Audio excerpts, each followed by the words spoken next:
ready, go. Yeah. All right. All right. So we're going to start off at Colossians. We're going to read, it's only 4 chapters, so we can do all 4 if that's cool. Oh, yep, I'm with that. All right, take it right. So, reading from the Hallelujah Scriptures. And instead of saying Paul, they say Shaul, which is his Hebrew name. Okay. Are you ready? Yep. Alrighty. Shaul, an emissary of Yahshua HaMashiach, by the desire of Elohim and Timotheos, our brother, to the Kodashim in Colossae, and true brothers in Hamashiach, favor to you, and peace from Yahuwah, our Father, and the Adon, Yahshua HaMashiach. We give thanks to the Elohim and Father of our Adon, Yahshua HaMashiach, praying always for you, having heard of your belief in Mashiach Yahshua, and of your love for all the Kodashim, because of the expectation that is laid up for you in the Shemaim, of which you heard before the good news of the truth of the good news, which has come to you, as also in all the world it is bearing fruit and growing, as also among you, since the day you heard and knew the favor of Elohim in truth. As you also learned from Ephras, our beloved fellow servant, who is a true servant of Mashiach on your behalf, who also declared to us your love in the Ruach. That is also why we, from the day we heard, have not ceased praying for you and asking that you be filled with the knowledge of his desire and all wisdom and spiritual understanding, to walk worthily of the Adon, pleasing all, bearing fruit in every good work, and increasing in the knowledge of Elohim, being empowered with all power according to the might of his esteem, for all endurance and patience with joy, giving thanks to the Father, who has made us fit to share in the inheritance of the Kodashim in the light, who has delivered us from the authority of darkness and transferred us into the reign of the being of his love, in whom we have redemption through his blood, the forgiveness of sins, who is the likeness of the invisible Elohim, the firstborn of all creation. Because in him were created all that are in the Shemaim and that are on the earth, visible and invisible, whether thrones or rulerships or principalities or authorities, all have been created through him and for him. And he is before all, and in him all hold together. And he is the head of the body, the assembly, who is the beginning, the firstborn from the dead, that he might become the one who is first in all. Because in him all the completeness was well pleased to dwell, and through him to completely restore to favor all unto himself, whether on earth or in the Shemaim, having made peace through the blood of his stake. And you, who were once estranged and enemies in the mind by wicked works, but now he has completely restored to favor in the body of his flesh through death, to present you Kodesh and blameless and unreprovable before him. If indeed you continue in the belief, founded and steadfast, and are not moved away from the expectation of the good news which you heard, which was proclaimed to every creature under the Shemaim, of which I, Shaul, became a servant, who now rejoice in my sufferings for you, and fill up in my flesh what is lacking, and Mashiach's afflictions for the sake of his body, which is the assembly, of which I become a servant according to the administration of Elohim, which was given to me for you, to fill the word of Yahuwah, the secret which has been hidden from ages and from generations, but now has been revealed to his Kodashim, to whom Elohim desired to make known what are the riches of the esteem of this secret among the Gentiles, which is Mashiach in you, the expectancy of esteem, whom we announce, warning every man and teaching every man in wisdom, in order to present every man perfect in Mashiach Yahshua, for which I also labor, striving according to the working of him who works in me in power. Yeah. And it's actually reiterated in that, when he talks about how you were once estranged and enemies and in the mind by wicked works, but now he has completely restored to favor. He hits that back, because when you think about it, when you're not connected and you don't know the Word, God, the Messiah, Holy Spirit, you're in that period of darkness. And the principalities of the world is what you're locked into. But everything was created through him. So he has control and reign over all. So therefore, he has delivered us from those things which we should not know and will no longer want to be part of, which is beautiful. Yeah. He loves us either way and forgives us. Yeah. My favorite part is how the only hierarchy we really have is God, the Son, the Ruach HaKodesh, and then we all have an inheritance to share. I think that's beautiful. Yeah, we all have different talents, but each part of the body is no more. All right. Chapter 2. All right, here we go. For what I want to know, what a great struggle I have for you and those in Laodicea, and for as many as have not seen my face in the flesh, in order that their hearts might be encouraged, being knit together in love, and to all riches of the entire confirmation of understanding, to a true knowledge of the secret of Elohim, even the Father and Hamashiach, in whom are hidden all the treasures of wisdom and knowledge. And this I say, so that no one deceives you with enticing words. For though I am absent in the flesh, yet I am with you in spirit, rejoicing to see your good order and the steadfastness of your belief in Mashiach. Therefore, as you accepted Mashiach Yahshua, the Adon, walk in him, having been rooted and built up in him, and established in the belief, as you were taught, overflowing in it with thanksgiving. See to it that no one makes a prey of you through philosophy and empty deceit, according to the tradition of men, according to the elementary matters of the world, and not according to Mashiach, because in him dwells all the completeness of the Almighty bodily, and you have been made complete in him, who is the head of all principality and authority. In him you were also circumcised with a circumcision not made with hands, in the putting off of the body of the sins of the flesh by the circumcision of Mashiach, having been buried with him in immersion, in which you also were raised with him through the belief in the working of Yahuwah, who raised him from the dead.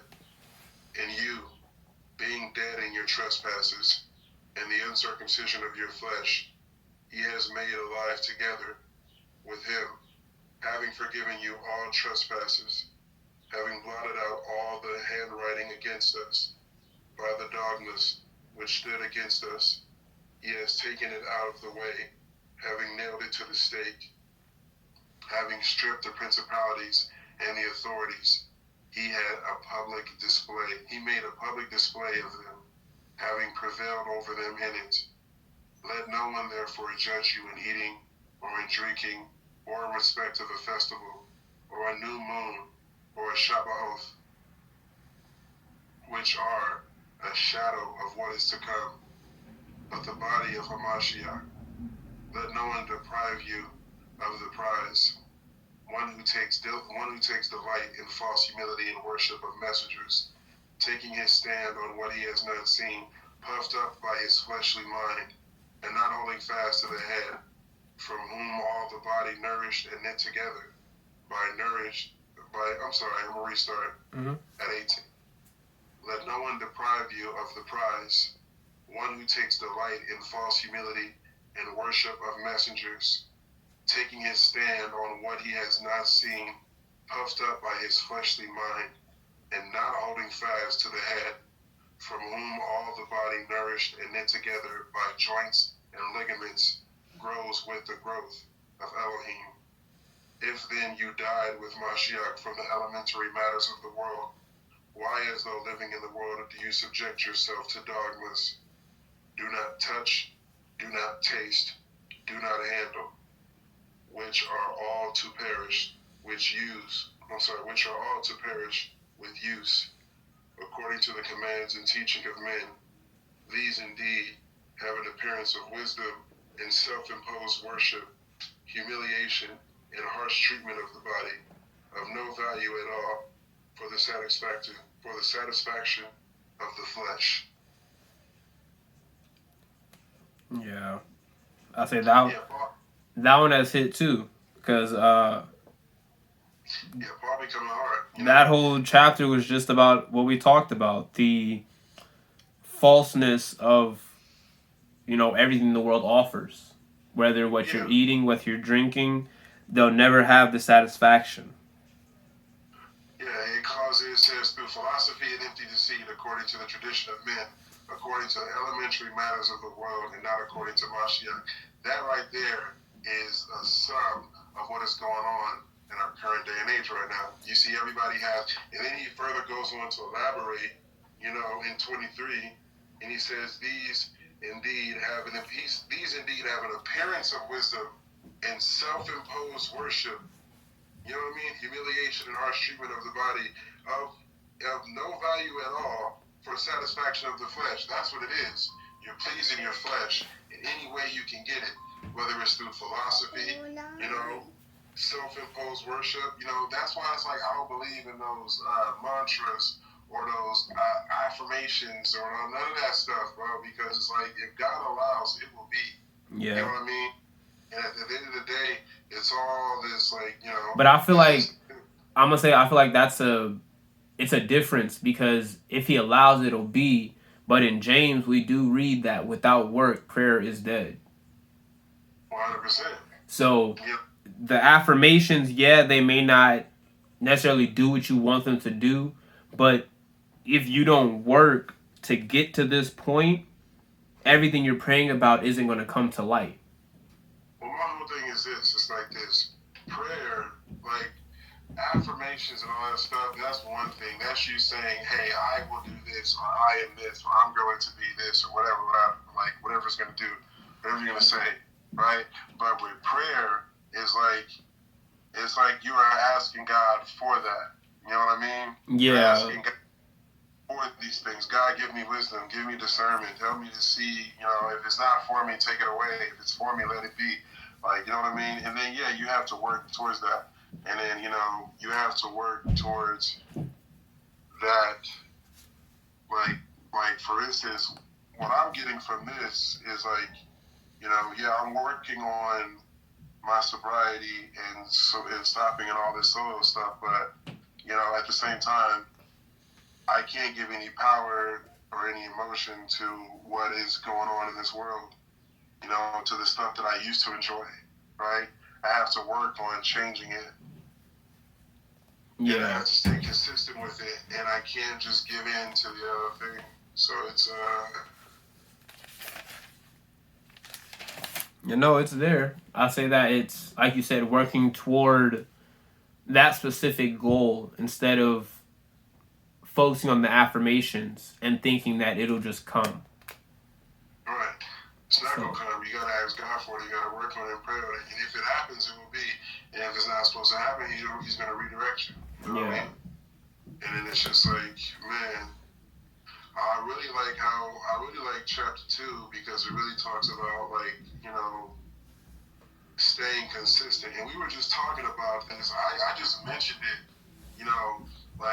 about those people who say, oh, God came to me and spoke to me and said this, that, and the third. But 18 and 19 are really clear on that. He's like, let no one deprive you of the prize, one who takes delight in false humility and worship of messengers, taking his stand on what he has not seen, puffed up by his fleshly mind, and not holding fast to the head, from whom all the body nourished and knit together by joints and ligaments, and grows with the growth of Elohim. That right there is super intense. It's like, Yeah. I get that. To me, the understanding of it is the more you grow with Elohim, the more you grow with God, the more your body will nourish. And not just your physical body, but your spiritual body as well. Yeah, and we're all, like you said, we all have different functions, you know what I'm saying, in the body, you know what I mean? And no one part of the body is more important than the other. And so Yeah. the goal is to be that part of the body, of which the head is Mashiach, Jesus Christ. And, you know, Yep. he is our intercessor. Okay. You know, that's why it's like chapter 1 is so dope, because it talks about the importance of the assembly. And then chapter 2 kind of brings it into it of like, you know, and as you're a part of this assembly, make sure you keep your wits about you, because let no one come at you with man-made philosophy, and, you know, they have this empty deceit according to the traditions of men, you know, and he calls it elementary matters of the world and not according to Mashiach. That is a dope way to phrase that. Yeah. What's going on in the world, we think it is so important. Literally. Because everyone, you know, I can say I was at that point too, where you think this is it. Like, you think this is everything. You think once you die, you're just gone. But you're not. And listen, there's so much more to it. And there's so much more to it, bro. There's so much more to it. And you can't, like, you hear about all these people who hurt themselves or hurt their family or took lives during that whole eclipse thing. Those are, like, you know, the Bible says it's not how the world ends, but yet still, you People know, think that's how it ends. it's because, you know, again, we fight against, man, listen, we fight against principalities, against the rulers of darkness of this age. We got to read Ephesians after this. Ephesians. Man, he talks about that, about how we fight against that. We don't fight physical wars anymore. We fight against principalities and rulers of darkness. Yes. Of this. And we do that spiritually by being spiritually aware and capable and useful, being a tool, being available to be useful. Let's see. Okay. All right. But yeah, it's like, let no one therefore judge you in eating or in drinking or in respect of a festival or a new moon or a Shabbat. You know what I mean? Like, listen. No one can judge you for what you're doing at this time. Which are a shadow, but the body of Mashiach. That is the end game. You know? Yeah. And then, remember when you were asking me about the circumcision? Mm-hmm. Like, 11 explains that, because it's not a physical circumcision, you know, that it's a spiritual circumcision, you know? Yeah. Like it says, yeah, in him you were also circumcised with the circumcision, not made with hands, in the putting off of the body of sins of the flesh, by the circumcision of Mashiach, having been buried with him in immersion, in which you also were raised in him through the belief in the working of Yahuwah, who raised him from the dead, and you being dead in your trespasses and the uncircumcision of your flesh, he has made alive together with him, having forgiven you all trespasses, having blotted out the handwriting against us by the dogmas which stood against us. He has taken it out of the way, having nailed it to the stake. That is the circumcision.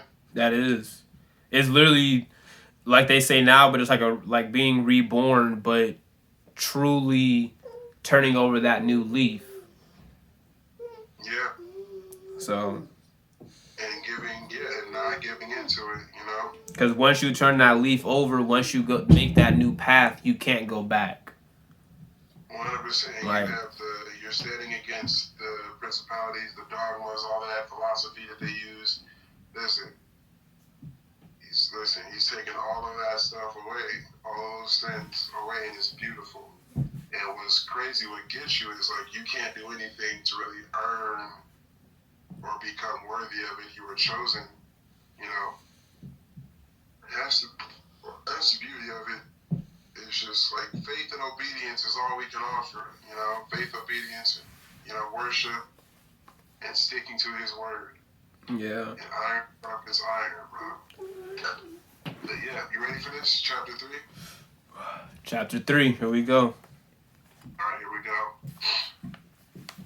If then you were raised with Mashiach, seek those which are above, which Mashiach is seated at the right hand of Yahuwah.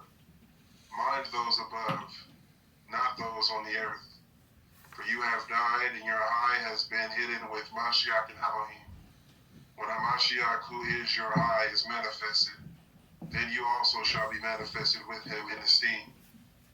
Therefore, put to death your members which are on the earth, whoring, uncleanness, passion, evil desire, and greed of gain, which is idolatry.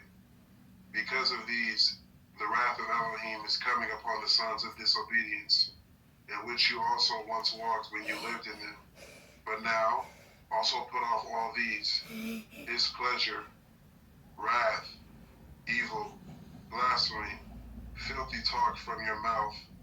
Do not lie to each other, since you have put off the old man with his practices, and have put on the new one, who is renewed in knowledge, according to the likeness of him who created him, where there is no, I'm going to restart this chapter because it kind of comes hard. Okay. Right? Mm-hmm. So if then you were raised with Mashiach, seek those which are above, where Mashiach is seated at the right hand of Yahuwah. Mind those above, not those on the earth. For you have died, and your eye has been hidden with Mashiach and Elohim. When Hamashiach, who is our eye, is manifested, then you also shall be manifested with him in esteem. Therefore put to death your members which are on the earth, whoring, uncleanness, passion, evil desire, and greed of gain, which is idolatry. Because of these, the wrath of Elohim is coming upon the sons of disobedience, in which you also once walked when you lived in them. But now, also put off all these: displeasure, wrath, evil, blasphemy, filthy talk from your mouth. Do not lie to each other, since you have put off the old man with his practices, and have put on the new one, who is renewed in knowledge, according to the likeness of him who created him. Where there is not Yahwanite and Yehudi, circumcised and uncircumcised, foreigner, Scythian, slave, free, but Mashiach is all and in all.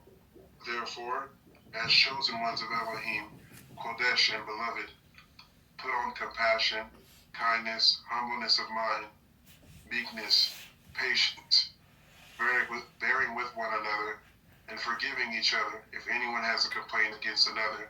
Indeed, as Mashiach forgave you, so also should you. But also, Go. Get out. Above Told all you to sit here and be quiet. Which is a bond of the perfection. And let the peace of Elohim rule in your hearts, to which indeed you were called, the body, and be filled with thanks.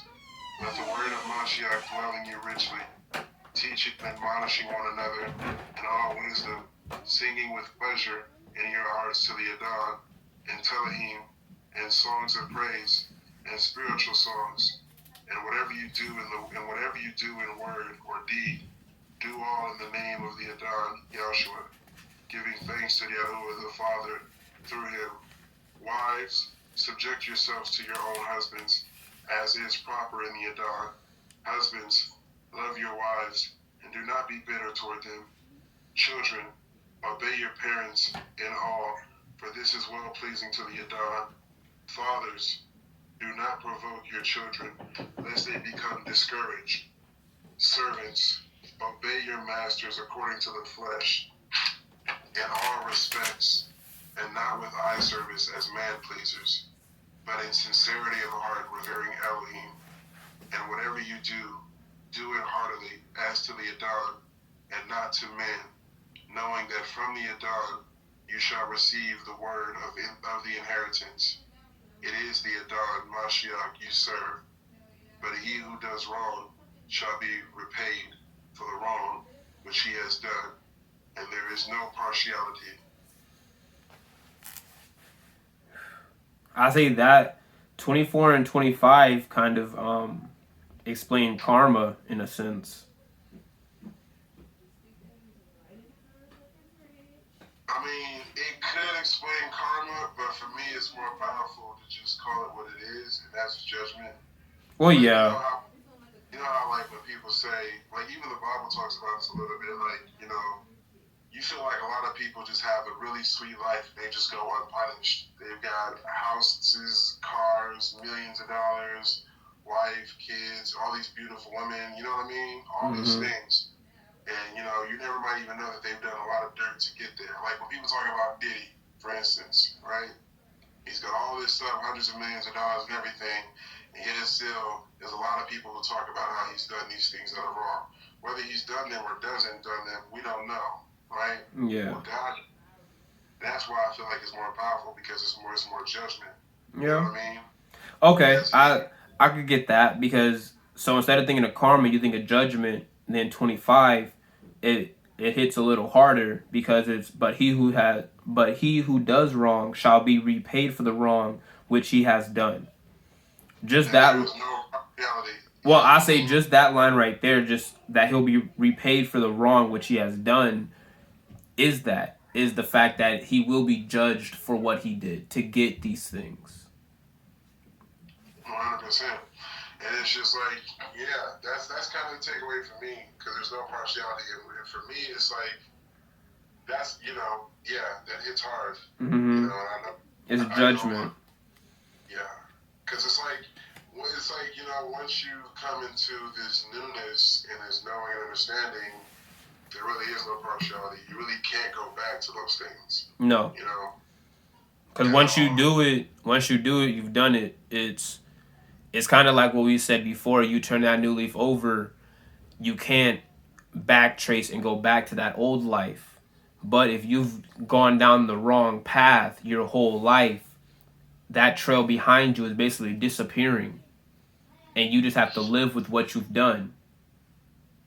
Yeah.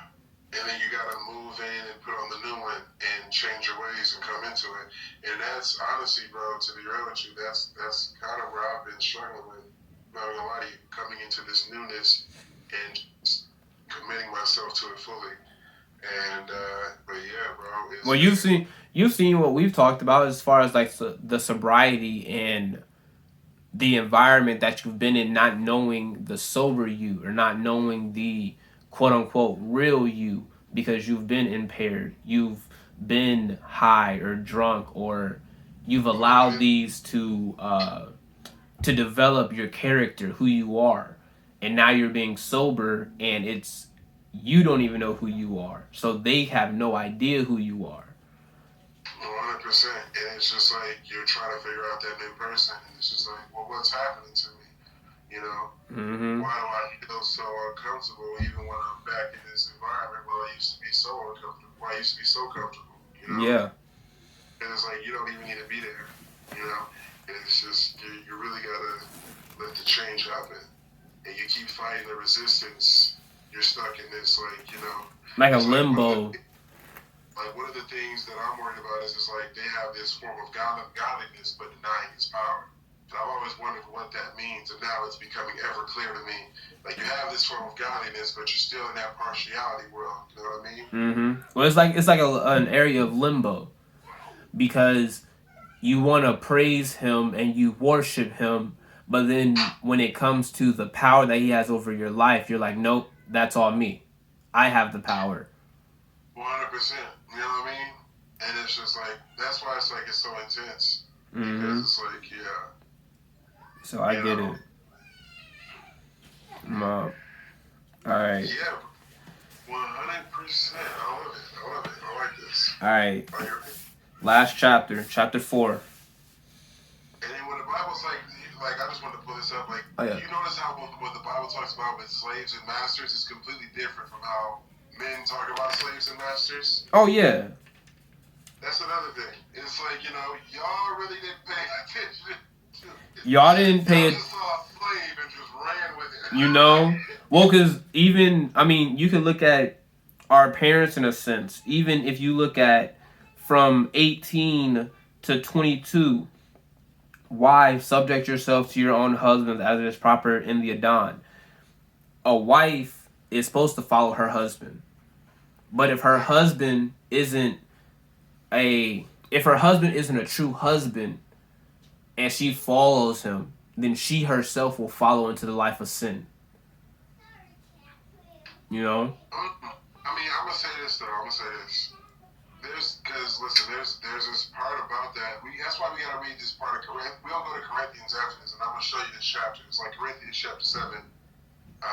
And I want you to read, keep that energy, but I want you to read this part because it's different.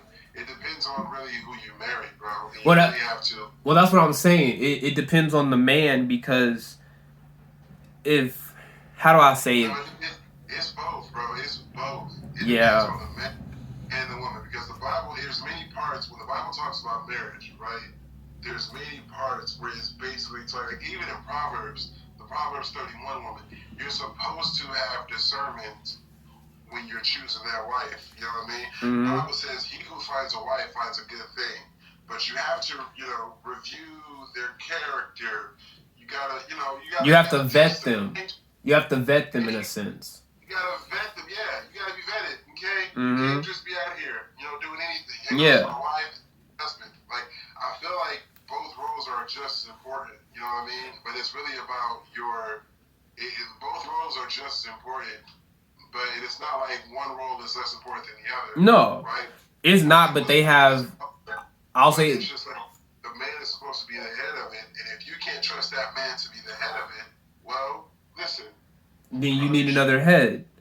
But you should be married to that man. Yeah, I feel like I wouldn't, because they're both very important roles, but they play different roles in life.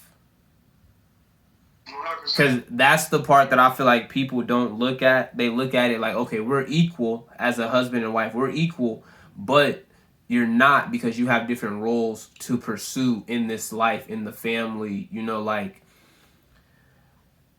Yeah, like y'all should share the responsibility, but y'all should go about the end game in totally different ways. You know what I'm saying? Because you're going to move. It's just like, we can look at basketball. The point guard and the center are both equally important to the team.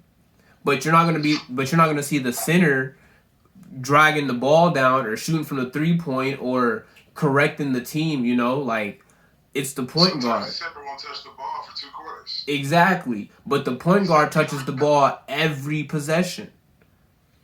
You know what I mean?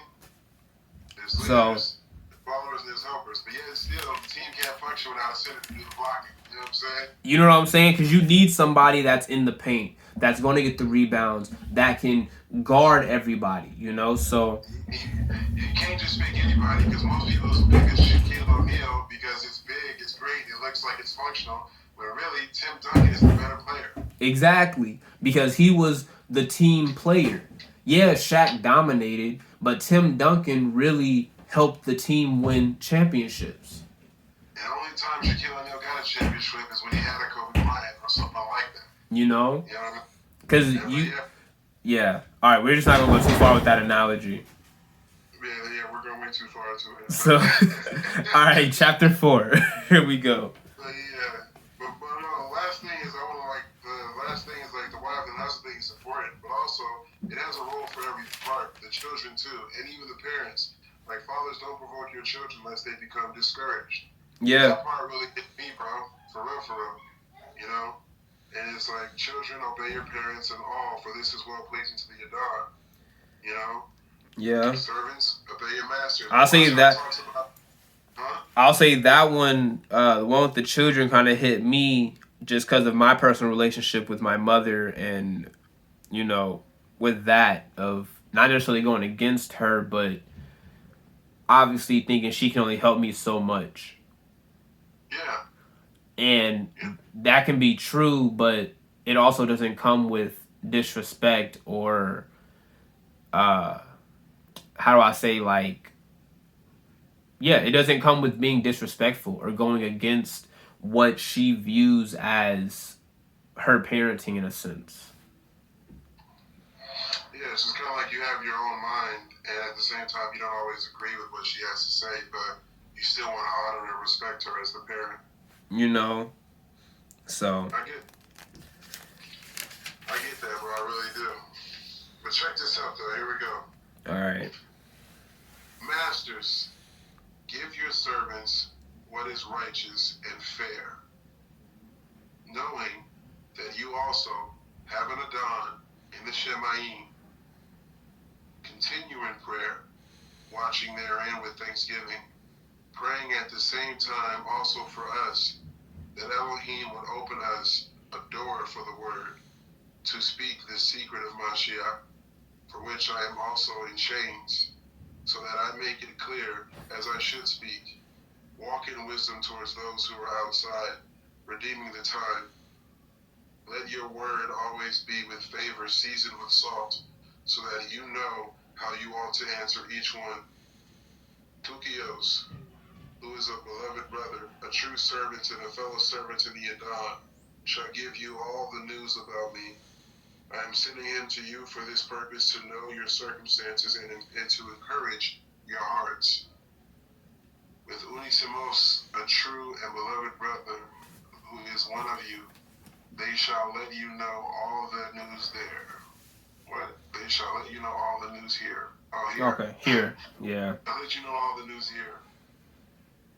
Aristarchus, my fellow prisoner, greets you, with Marcos, the relative of Barnabas, about whom you received instructions. If he comes to you, welcome him.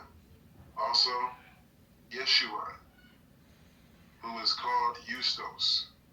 These are my only fellow workers in the reign of Elohim, who are of the circumcision, who were to me a comfort. Epaphroditus, who is one of you, a servant of Mashiach, greets you, always wrestling for you in prayers, so that you stand perfect and complete in all the desire of Elohim. For I bear him witness that he has a deep concern for you, and for those who are in Laodicea, and those in Hierapolis. Lucas, the beloved physician, and Demas greet you. Greet the brothers in Laodicea, and Nymphas, and the assembly that is in his house. And when this letter is read among you, see that it is read also in the assembly of the Laodiceans, and that you likewise read the letter from Laodicea. And say to Archippus, see to the service which you have received in the Adon, so that you complete it. This greeting is in my own hand. Shaul, remember my chains. Favor be with you. Amen. Amen. Amen. Yes, sir. Yes. That was Ephesians is perfect. But I say, yeah, it was the last part. It's mainly, like we said, just going after it, but like still knowing your place and still knowing not to, not to dismiss anybody, but knowing that everyone has a different role in your journey. Yeah. Because just how they said that everyone greets you, but they're building different things, they're doing different things for you in a sense, but you can't dismiss them, even if they are a servant, even if they're fellow workers, like a prisoner, a brother. You have to greet them with the same energy and the same intention of loving them for not where they are, but who they are. 100%. It's like you got to kind of meet them where they're at, but at the same time not go down to their level. Exactly. Like humble yourselves, give favor to them, and remember to forgive. It's like you have to see them, acknowledge them, and still try to love them no matter what you go through. Because I'll say, go ahead. Wait, what? I was gonna let you finish. I kept cutting you off. Oh no, you're. Because I was gonna say verse 5 and 6. It's walk in wisdom toward those who are outside, redeeming the time. Let your word always be with favor, seasoned with salt, so that you know how you ought to answer each one. Because you can't answer everyone the same way. You can't, like you said, you can't be mad at them because they're outside. You have to tell them, it's okay to come in here. We know where you're at, but it's okay to come in here and receive this love. Right, we've all been there, okay? Mm-hmm. We've all been there. Like, for real, for real. And, you know, yeah, it's 'Cause important. I say even 8, bro. I am sending him to you for this purpose, to know your circumstances and to encourage with your hearts. Like, that alone sums up the chapter. Because anyone that we meet, God has placed them in our life for a reason. That's real. So, yeah. Yeah, bro, I love that, actually. And it's, yeah, that's beautiful. Well said.